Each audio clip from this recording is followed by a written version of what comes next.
This is More Knowledge, More Wealth with your host, Gabriel Shahin. Gabriel is a certified financial planner and a registered investment advisor at Falcon Wealth Planning.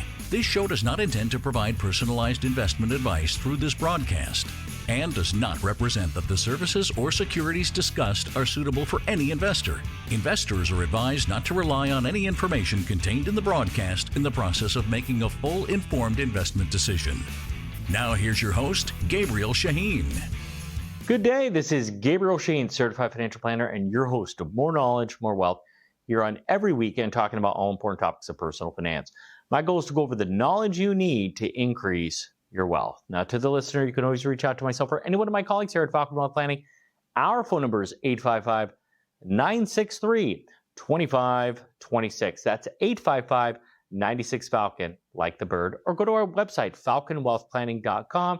That's falconwp.com for sure. You can put a submission there and we'll be happy to reach out to you. And we are available 7 days a week. You can reach us during business hours, and we are able to help set employment and answer those questions you may have. And we do have the Knowledge Center online where you can get this episode or any one of our previous episodes as well and go and get some answers, as we have 1 million views already in less than a year on our YouTube channel of just strategies that are out there that you could take advantage of. And if you have a question, we can answer it on the show. That's radio@falconwp.com. That's radio@falconwp.com. We are able to answer those questions. Now, I'm the president of the Falcon Wealth Planning. We are a fee-only, non-commissioned, true fiduciary, and we involve and answer all questions that have to do with the dollar sign, folks. It doesn't matter whether it's about taxes, investments, estate planning, insurance, folks, you name it. Any question that you may have, we can help answer that. And we are offering 1 to 2 meetings, 1 to 2 hours of our time, folks, at no cost. We can help relate this show to your specific situation. And we got offices all over, and we help nationwide. We're excited to do so. Give us a call. We'd love to help. Our phone number is 855-963-2526. That's 855-96-FALCON, like the bird. We can answer the questions that you have that are keeping you up at night, and more importantly, just those burning questions that you've just been wanting to ask and maybe don't have a contact to ask it for. And 2, you may be doing it on your own. You may have an advisor that just focuses on investment. It's crazy how much clients that we get when you actually show and can exhibit competency. There's just not a lot of that in the industry. And the email that I got a couple weeks back during the earnings history was talking about, why does the stock market drop? Why does the stock drop? They're talking specifically about Apple after they beat their earnings. So it's crazy because you have a company like Amazon that almost doubled their estimate at 63 cents versus in the 30s. And they were up 7% after hours versus a company like Apple that's actually down roughly 2% in the after hours market. And why is that? It's because they ended up selling less iPads, selling less devices. Yeah, they were up 8% on their service model. Heck, they did like $80 billion in just 3 months of sales, and people are freaking out, evidently. Why? Because here's the thing, analysts aren't so happy. They by the way, they set what they expect for them to make, and then they want them to beat it at even higher amount than they thought they were going to beat it. So a stock price is based on what they're expected to make, especially in a growth company, and that's really what differentiates growth and value companies. I'll take it a step further. A value company, you start looking at what is a value stock. It's low book to equity, low book to value ratio. So what's a growth stock? Well, here's the way I can explain it. The definition is you take the intrinsic value and multiply it by future expected cash flows. Okay, so what does that mean? What they're expected to do in the future. What are the top 3 biggest names out there? Well, you got Apple, you got Amazon, and you got Tesla. They're always based on what they're expected to do. And that's a fantastic example with Apple. Apple beat their earnings. The analysts, the smart people, said they were going to make A, and they actually made B, which is at a higher amount than what they originally forecasted. But they weren't happy because they didn't beat it as much as they thought. And then there's warning signs, right? Not people are buying as much devices. Not people are buying as much iPads, computers, but their service is up 8%. Interesting. So I don't know. as an I don't know what that means. All I know is that's pretty annoying to buy a stock knowing it's going to outperform what they said they were going to make and it drops in value versus a company like Amazon that's up over 8% in the after hours market because they beat their estimates. There's actually no logic. Tesla's a fantastic example of that. And they've consistently are being priced at what they're expected to make. And so even they may crush earnings, but now they're worrying about the slowdown of EVs. Why? Because maybe some competitors are doing other electric vehicles. Maybe their China sales aren't doing as well as they thought, or a factory is being delayed, or the Cybertruck is being delayed for multiple years and they have 2 million back orders on those. So it's interesting how a growth company can actually just really affect the overall logic of an investment. There is no longer logic in a growth investment. And in a rising interest rate environment, especially on an emerging growth company, this can be very difficult to be successful because they don't make money in the early years. Actually, there's companies that are worth tens of billions of dollars, and they now call them zombie stocks. Have you ever heard of that? These are companies that are worth billions of dollars now that either don't have any revenue. Think about that. They're worth billions and they haven't made one penny. You can't make this up, right? And worth billions. Or number two, they're making money, but they're spending so much money, whether it's on debt, whether it's on marketing, whether it's on acquisition costs, whatever the case is, that their burn through rate is 36 months. These companies will be out of business in 36 months. And by the way, the stock price has boomed on these companies. This is why you can't just go on the new fad that's out there. And in a high interest rate environment, a rising interest environment, even though we're towards the end. And people are holding tighter to their cash. Why? Because they can get 4 or 5% in their savings account. They can get 10+% in maybe a private debt fund. They can put their money in other mechanisms to get them their 5, 10+% rate of returns with much less risk. And they're happy with that versus trying to chase a 20, 30, 50, 500, 5,000% return and potentially their money going away. Heck, private equities aren't just dispersing money as they used to. Same with hedge funds, same with institutions, same with banks, and same with you. Everybody is being a little bit more conservative now. I'm just saying, be careful. Because there's stocks out there in these growth companies that you have to be careful in this market. Heck, 2020, 2021, sure, invest away. Makes all the sense in the world when you could borrow at 1.5%, 2.5%, 3.5%. But now when you're borrowing at 7, 8, 9, 10%, you can't just deploy that cash and do whatever you want with it. By the way, folks, if you're just joining me, you're listening to Gabriel Shahin, Certified Financial Planner, and your host of More Knowledge, More Wealth here on every weekend, talking about all important topics of personal finance. And today we're just talking about the growth companies, and you have to be careful of what's out there. And you have to make sure that you're investing in a way, in a mechanism that is sustainable. I mean, value companies, people love value companies for decades. Now, they've underperformed in the past 10 plus years. Why? Because of the low interest rate environment and the outperformance of these no-name stocks that lose millions, hundreds of millions, and billions of dollars on an annual basis. Makes, quite frankly, no sense to me, but I understand the logic, right? It's cool. It's a disruptor. It has the potential to do this. Well, that's just like starting a rookie that's unproven over an all-star that's been in the league for a long time. It may not make sense to do that. Now, there are some rookies that absolutely are amazing. Football sometimes have some of the best linemen and linebackers or rookies as they come in. I get that, but that's not the case with everything and every sport as well. Let me take it a step further and now talk about value companies. These are the veterans in the sports world, the all-star players. And I like looking at what is a true value company. And let me give you like 3 examples. These ones I've used for ages. BP, British Petroleum, oil company that had this oil spill in the Gulf a few years back. Now, at a point in time, they were trading at $60. When that oil spill happened, they were trading at $30 a share. Now, why did it get to $30 a share? Well, because the stock market dropped. Nobody wanted to buy them at 50. No one wanted to buy them at 40. Finally, at 30, the stock market, sellers and buyers agreed that was the price. When it dropped to 30, everybody started buying it. So it kind of hovered around that price. Now, the irony is, if you would have fully liquidated the company at that time, even forecasting what the future lawsuit would have been, it was worth $50 a share. And you were buying it at 30. And sure enough, 11 months later, they're back record profits, and they were back at $60. That's a value company. That's low book to equity, low book to value. Look at Johnson & Johnson. That could be that one of that, maybe after a product recall or a lawsuit or something.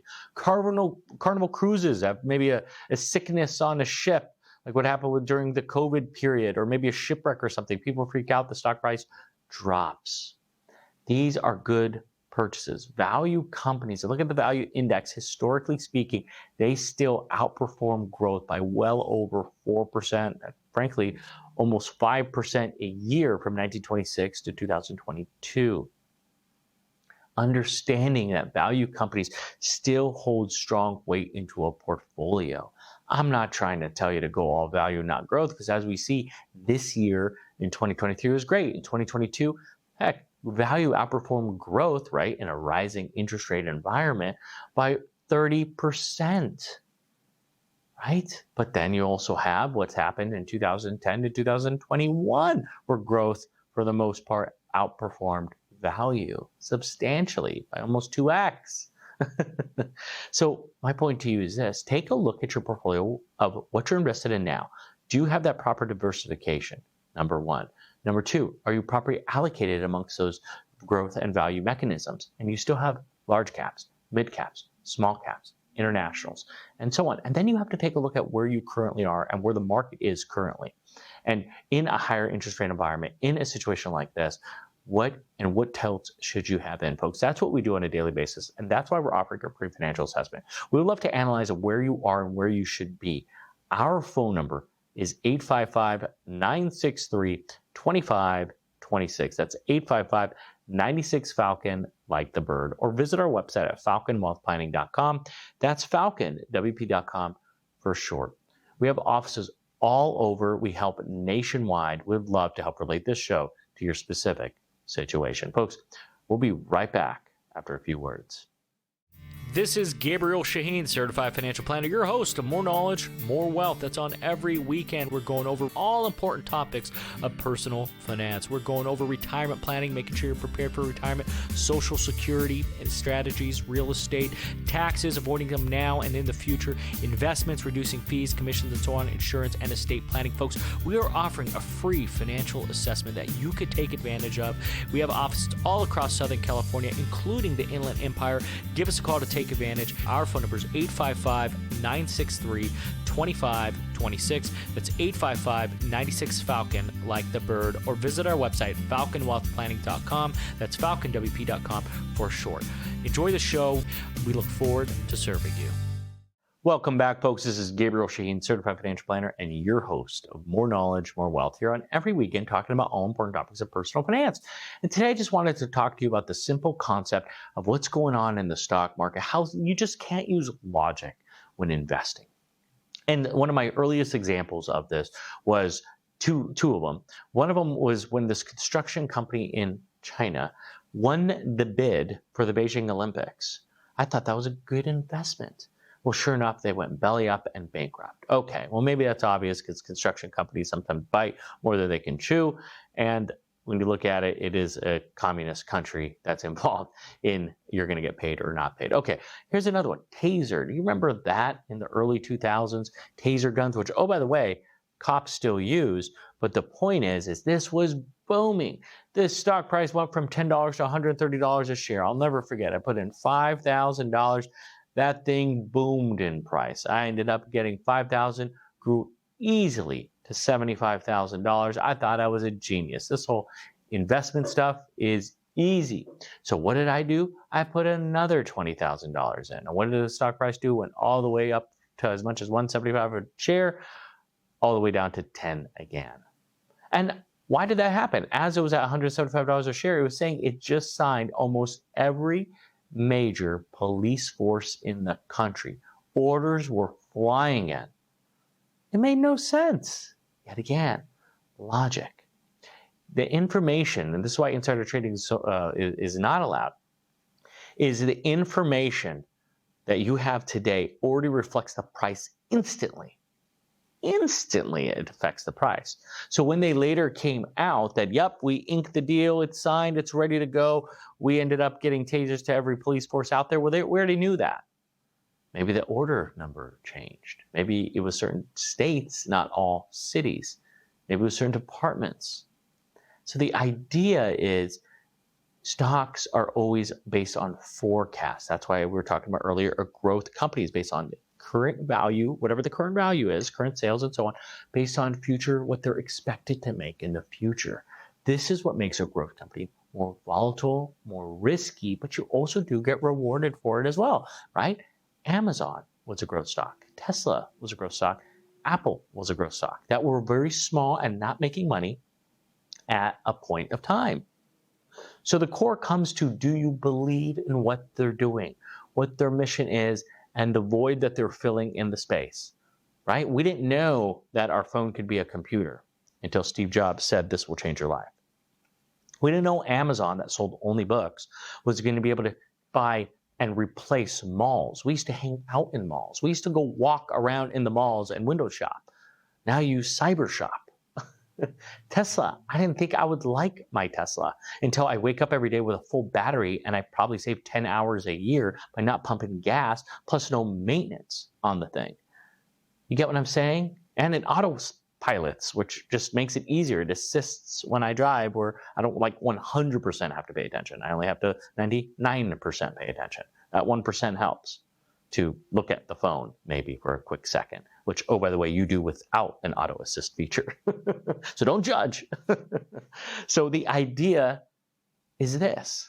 How could you build your portfolio and maybe have tilted your portfolio, yes, towards value, but also have a core side of the portfolio where you could put logic into having a growth piece to your portfolio that maybe on one hand focuses just on profitable growth companies, like the Apples, the Amazons, the Googles, and the Teslas. Those companies that actually show a profit, that's one.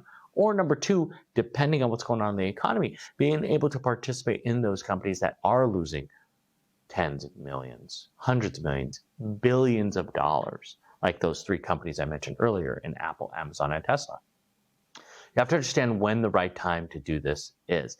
And it is a form of not timing the market, but using economic standards of what's happening today, of how that will impact growth and innovation. Yet again, it seems so logical and common sense after the fact.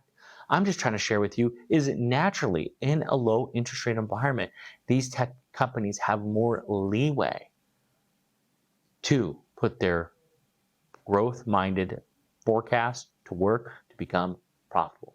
And it's easier for somebody. There used to be something called TINA. There is no other option. And so TINA means, well, I'm not earning 5 to 7% of my savings account right now. My bonds or my private debts, I have to invest my money to have my money working for me, or it's just sitting there doing nothing. That's why some people also bought real estate. So you had to do something with your money, or it was just sitting there earning 0 point nothing. Well, now that 0 point nothing is like 2%, 3%, 4%, even sometimes 5%, depending on the bank you go with and bank with. So it's a big, big deal. By the way, folks, if you're just joining me, you're listening to Gabriel Shahin, Certified Financial Planner, and your host of More Knowledge, More Wealth, here on every weekend, talking about all important topics of personal finance. And right now, we're just talking about the logic of just investing your money and understanding how the markets work. I'm not telling you to time markets. I'm not telling you to do individual stocks. Heck, you got some of the smartest venture capitalists in the world. You got some of the smartest angel investors in the world. You have some of the smartest people, and they have religiously said one thing. They'll get 100 applications that come their way. And one, if they're lucky, 2 of them become hits. And they have to invest in those 100 applications. So they get probably thousands of applications. They invest into 100, and only 1 and 2 are successful. Majority of them go belly up. For you and I, we don't care for that. But if you think about it, when you invest in the S&P 500, it's the same concept, right? When you invest in the Russell 2000, it's the same concept. When you invest in micro cap companies, it's the same thing, except you're not dealing with that nonsense. And here's the thing, sometimes a micro cap gets promoted to a small cap to a mid cap, and a mid cap to a large cap. Are you aware that's called a reconstitution? That happens 1 to 2 times a year, depending on the indice. Well, you have to understand the indices that you're invested in. Is that the best thing to do, where you're selling potentially at all-time low? and you're buying at an all-time high? This is why not all indices are made equal. Not all companies that manage the index are made equal. You have the three largest players in the space, Vanguard, iShares, which is BlackRock, and Spider, which is State Street, that quite frankly suck at reconstitution. They just go with the flow. It's the two biggest trading days of the year, and they just go with it. So I'm telling you, what are you doing with your portfolio right now? Are you just invested in that Vanguard fund? Listen, there's times I've been on TikTok saying, hey, these funds, you might as well just invest in the S&P 500 or Vanguard Total Stock Market Index. Okay, it's a blind recommendation. That's why we say don't follow that advice. Talk to a professional. Well, that is why we're offering a free financial assessment where we're giving you 1 to 2 hours, 1 to 2 meetings of our time, folks, at no cost. Help relate this show to your specific situation. Because depending on how much you have, yes, maybe just do the S&P 500. Maybe do a world index fund. Maybe you end a globally indexed fund, equity focused. Maybe some people, maybe they work at a company, they have individual stock. Maybe there's strategy there. Just depending on your situation, maybe you should have 5 to 15 to 25 different indice holdings. It may make sense. You get where I'm going with this? Our motto is planning made simple. But simple and planning is not always the case. It's easy for us. We do this every day, and it should be easy for you because you are just hearing what we're having to say because you're the CEO, right? You don't open the store and close the store and do the books. CEO shows and talks about the mission, the values. Well, that's what you do. You tell us your goals, what your mission you want accomplished. I want to retire successfully. I want financial stability, financial security. That makes you the CEO. All you're doing is hiring someone to help. And folks, we can help with that. Yet again, we're offering 1 to 2 meetings, 1 to 2 hours of our time at no cost, folks. Give us a call. Our phone number is 855-963-2526. That's 855-96-FALCON, like the bird. Or visit our website at falconwealthplanning.com. That's Falcon, WP.com for short. Folks, that was a fast show. I want to thank you for tuning in with us this weekend. You can always reach out to myself or any one of my colleagues here at Falcon Wealth Planning. Our phone number is 855-963-2526. That's 855-96-FALCON, like the bird. Folks, tune in. Feel free to subscribe on podcasts and on Spotify. It really helps out. And if you have a question, go to radio@falconwp.com. That's radio@falconwp.com for short. Folks, have a fantastic weekend. Have a great week, and God bless.